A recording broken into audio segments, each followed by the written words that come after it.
இன்னைக்கு எபிசோட்ல ஹஸ்தினாபுர அரசாட்சியின் விதியை மாற்றிய முக்கியமான சம்பவங்களை பார்க்க போகிறோம். பீஷ்மரோட சபதத்துக்கு பிறகு ராஜ்யத்தோட பொறுப்பு யார்கிட்ட போச்சு? அரசனா ஆன இளவரசன் யாரு? ஒரே பேரை கொண்ட 2 இளவரசர்களுக்குள்ள ஏற்பட்ட யுத்தம், காசி நாட்டில் நடந்த சுயம்வரம் பார்க்கலாம். பீஷ்மர் தன்னோட மகத்தான சபதத்துக்கு பிறகு ஹஸ்தினாபுரம் அரசாட்சியில ஒரு புதிய அத்தியாயம் ஆரம்பிச்சுது. சத்தியவதி மகன் சித்ராந்தகன் ஹஸ்தினாபுர அரசனா முடிசூடப்பட்டாரு. சின்ன வயசுல இருந்தே வீரமும் தைரியம் கொண்டவனா வளர்ந்தான் சித்ராந்தகன். போர்ல வெற்றி பெறுவத தன்னோட கடமையா நினைச்சாரு. சித்ராந்தகன் அரசனா ஆன போது தன்னோட வீரத்தை உலகத்துக்கு காட்டணுன்ற எண்ணம் அவனுக்கு அதிகமா இருந்துச்சு. அவனோட புகழ் எல்லா திசையிலையும் பரவுச்சு. அதே பேரை கொண்ட ஒரு கந்தர்வனும் இருந்தான். அவனும் சித்ராந்தகன்ற பேர்லயே அழைக்கப்பட்டான். ஒரே பேரை கொண்டவர்கள்ல உண்மையான வீரன் யாருன்ற கேள்வி அவங்களுக்குள்ள ஒரு பெரும் மோதலை உண்டாக்குச்சு.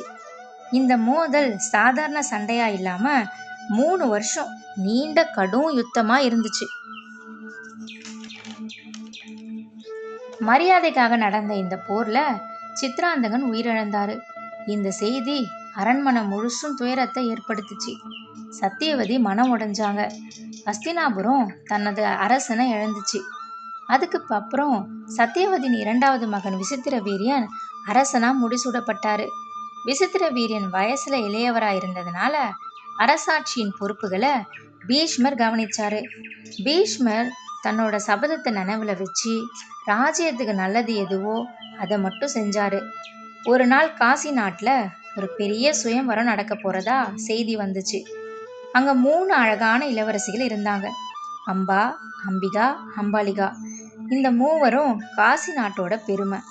பல நாடுகள்ல இருந்தும் அரசர்கள், இளவரசர்கள் எல்லாரும் சுயம்வரத்துக்கு வர தயாரானாங்க.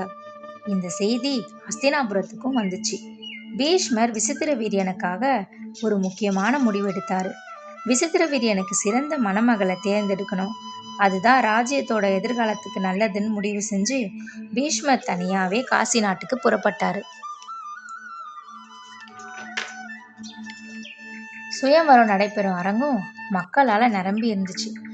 எல்லா இளவரசர்களும் தங்களை தான் மணமகனா தேர்ந்தெடுப்பாங்கன்னு எதிர்பார்ப்பில் காத்திருந்தாங்க. அந்த நேரத்தில் பீஷ்மர் போர் வீரன் மாதிரி கம்பீரமாக அரங்கத்துக்குள்ளே நுழைஞ்சாரு. அவரை பார்த்த எல்லாரும் ஆச்சரியப்பட்டாங்க. ஏன்னா பீஷ்மர் தன்னோட சபதம் காரணமாக திருமணம் செய்ய முடியாதவர்னு எல்லாருக்கும் தெரியும். பீஷ்மர் அம்பா, அம்பிகா, அம்பாலிகா 3 அரசிகளையும் விசித்திர வீரியனுக்காக அழைச்சிட்டு போக போறதா அறிவிச்சாரு. அங்க இருந்த அரசர்கள் எல்லாம் அதை எதிர்த்தாங்க. பீஷ்மரோட போர் புரிஞ்சாங்க. ஆனா பீஷ்மரோட வீரத்தை எதிர்க்க யாராலே முடியல. போர்க்களம் மாறிச்சு அந்த சுயம்வர அரங்கம்.